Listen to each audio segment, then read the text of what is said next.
말씀은 에스더 1장 1절에서 22절까지 말씀인데요. 10절까지만 읽도록 하겠습니다. 이 일은 아하수에로 왕 때에 있었던 일이니 아하수에로는 인도로부터 구스까지 127 지방을 다스리는 왕이라.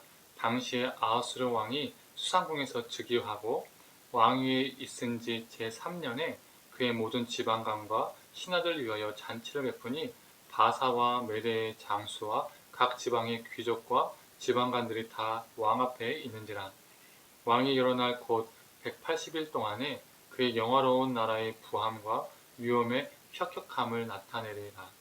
이 날이 지남에 왕이 또 도성 수산에 있는 귀천간의 백성을 위하여 왕궁 후원들에서 7일 동안 잔치를 베풀세 백색, 녹색, 청색 휘장을 자색하는 배의 줄로 대석 기둥 은고리에 메고 금과 은으로 만든 걸상을 화반석, 백석, 운무석, 흑석을 깐 땅에 진설하고 금잔으로 마시게 하니 잔의 모양이 각기 다르고 왕이 풍부하였으므로 어주가 한이 없으며 마시는 것도 법도가 있어 사람으로 억지로 하지 않게 하니 이는 왕이 모든 국내 관리에게 명령하여 각 사람이 마음대로 하게 함이더라.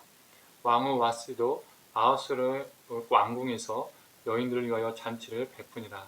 제7일에 왕이 주응이 일어나서 어전넷이 무흐만과 비스다와 하르보나와 빅다와 아박다와 세달과 가르가스 7사람을 명령하여 왕후 와스디를 청하여 왕후의 관을 정죄하고 왕 앞으로 나오게 하여 그의 아리따움을 뭇 백성과 지방관들에게 보이게 하라 하니 이는 왕후의 용모가 보기에 좋음이라. 그러나 왕후 와스디는 내시가 전하는 왕명을 따르기를 싫어하니 왕이 진노하여 마음속이 불붙는 듯 하더라. 아멘. 오늘 아침 묵상을 들으시는 모든 성도님들에게 하나님의 은혜가 있기를 간절히 축원합니다. 오늘 아침 묵상부터 고린도전서 말씀을 마치고 에스더 말씀을 나누게 됩니다. 에스더의 시대적 배경은 바사, 다른 말로 하면 페르시아 왕 아하수에로의 통치 시기입니다. 아하수에로 이 왕은 인도에서부터 구스까지 지금의 에디오피아까지 다스리던 왕이었습니다. 역사학자들은 이 아하수에로를 성급하고 친근질적이며 호색적인 성격의 소유자라고 평가하고 있습니다. 이 아하수에로가 수상궁에서 잔치를 벌였습니다. 그리고 자신의 지방관과 장수들 초대합니다. 그 잔치는 2, 3일 정도의 잔치가 아니라 오늘 보면 사절에 며칠이라고 기록되어 있습니까? 무려 180일, 6개월 동안이나 화려한 잔치를 열었습니다. 180일 동안 이 긴 잔치가 열리게 된 것은 그의 통치 영역과 관련이 있죠. 자신의 휘하있던 지방관들과 장수들이 한꺼번에 모여서 180일 동안 함께 즐긴 것이 아니라 워낙 통치한 땅이 넓으니까, 크니까 조금 전에 말씀드렸던 것처럼 인도에서 에디오피아까지 다스렸으니까 각 나라, 각 지방에서 수상공으로 왔었겠지요. 근거리에서 온 사람도 있고 상당한 긴 시간에 걸려서 온 사람도 있었을 겁니다. 그렇다 보니 각 지방관들과 장수들이 간격을 두고 이 잔치에 참여하게 되어서 잔치의 기간이 길어지게 된 것이죠.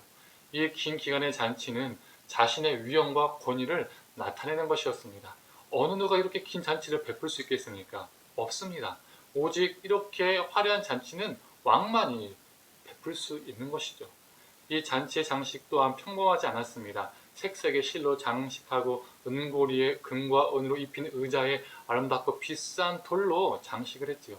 화려함의 극치였습니다. 자신의 위엄을, 자신의 부를 자랑하고 드러내는 것이죠. 그리고 이 잔치를 베푼 후 역사적으로 어떤 일을 국가적으로 그리고 국제적으로 행할까요? 바로 그리스와 싸우기 위해서 그리스 원정을 합니다. 이 잔치는 그리스 원정을 떠나기 전에 왕의 세력을 과시하고 자신의 휘하에 있는 지도자들의 충성심을 모으기 위해서 베풀어진 것입니다. 그리고 이 잔치 후에는 180일 동안 수고한 수산의 백성들을 위해서 7일간 잔치를 또 베풉니다. 이 모든 잔치를 합하면 187일입니다. 이 모든 잔치들은 아하수에로의 자신의 힘과 위엄과 영광과 권세를 과시하기 위함이었습니다. 이 길고 화려한 잔치에 참여한 사람들은 흥청망청 마시며 수많은 산의 진미를 먹었겠지만 이 잔치의 그늘은 다른 면은 어떠했을까요? 이 무엇으로 이 잔치가 준비되고 진행되었을까요? 그 속국들의 조공, 피와 땀으로 부담이 되었겠지요. 이 모든 잔치를 위해서 수탈당한 속국들의 고통은 어마어마했을 겁니다. 그때 이 긴 잔치 기간 도중에 무슨 일이 일어나지요? 우리가 잘 알고 있는 내용입니다. 술에 거하게 취한 아하수에로가 왕후 와스디를 잔치 자리에 나오게 합니다. 그 이유는 다른 게 아닙니다. 왕의 미모를 다른 사람들에게 뽐내기 위해서, 보여주기 위해서였습니다. 그런데 이 잔치는 남성들만이 초대된 잔치였습니다. 그러면 어떠했을까요? 술 한두 잔 마시고 결제하면서 국무회의를 하는 자리였을까요? 태폐적이고 음란한 자리였을 겁니다. 그리고 술에 거하게 취해서 이성을 잃은 남자들이 우글우글한 장소였을 겁니다. 그러한 장소에 왕후를 부르는 것은 왕후 입장에서는 수치심을 불러일으키는 것이었죠.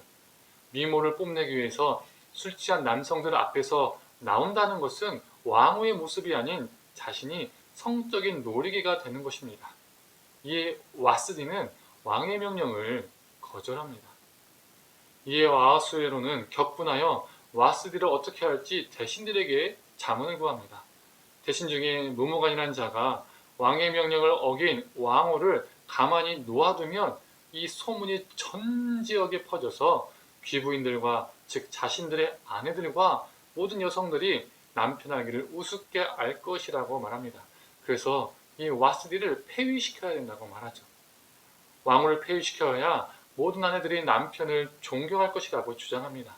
아내들은 남편을 따를 것을 왕의 조서로 기록하여 지방에 다 보내야 된다라고 자문을 합니다. 참 우스운 자문이죠. 어리석은 자문입니다. 권세를 누리려 하는 자들은 자신의 권세에 조금이라도 틈이 생길 것 같으면 힘을 합쳐서 철저하게 자신들을 보호하고 약자들을 희생양 삼습니다. 모든 여성들을 이미 잠재적인 가해자로 몰아놓고 희생양을 삼는 것이죠. 그렇게 힘으로 누르면 아내들이 자신들을 정말로 존경하게 될까요? 이 발상제 자체가 웃긴 것입니다. 아하수에로 왕이나 그의 대신들이나 다 똑같습니다. 그 화려함과 풍요 뒤에는 자신들의 힘, 자신들의 권세, 자신들의 명성과 위신밖에 없습니다.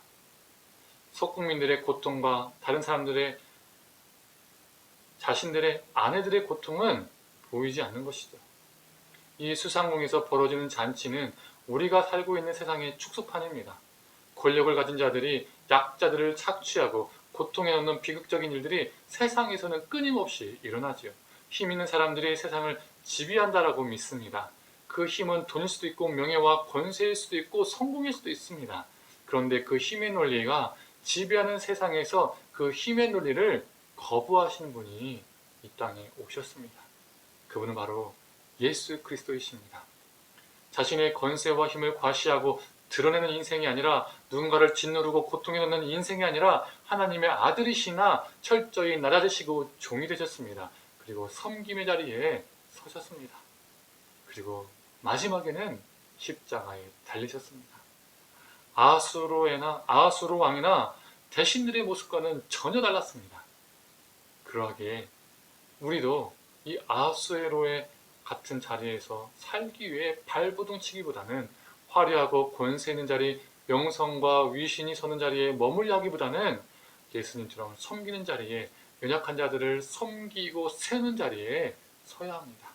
사랑하는 성도님들, 그 잔치 뒤에 고통당하는 이들의 눈물을 볼 줄 아는 눈, 그 조서 뒤에 고통당할 여인들의 눈물을 볼 줄 아는 눈, 이 눈을 소유하는 자들이 되기를 소망합니다. 이 눈으로 세상을 보고 세상을 섬기며 나아가는 존재가 되기를 간절히 축원합니다. 기도하겠습니다. 하나님, 187일이라는 이 화려하고 큰 잔치 속에서 그들은 산의 진미를 먹고 흥청망청 술에 취했지만 그것을 유지하기 위해서, 진행하기 위해서 많은 연약한 자들이 속국의 사람들이 조공을 바치고 그들의 피와 땀이, 그들의 고통이 그 잔치 속에서 깃들어 있음을 하나님 보게 됩니다. 하나님, 우리가 그 잔치 뒤에 고통당하는 사람들의 아픔을 알게 하여 주시옵소서.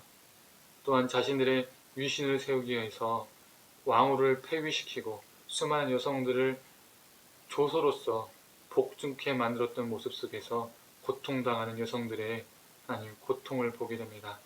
하나님, 우리가 이 땅에 살면서 높은 것만을 바라보며 사는 것이 아니라 조소 뒤에, 그 잔치 뒤에 아파하는 그 연약한 자들을 볼 줄 아는 눈을 우리에게 허락하여 주셔서 예수님께서 사셨던 것처럼 우리도 그렇게 살며 섬기게 하여 주시옵소서. 자신의 위신과 권세를 드러내기 위해서 높아지려 하셨던 것이 아니라 죽기까지 낮아지신 예수 그리스도의 모습을 본받으며 우리가 그 모습을 가지고 세상을 섬기며 살게 하여 주옵소서. 감사드리며 사랑이 많으신 예수님의 이름으로 기도드립니다. 아멘.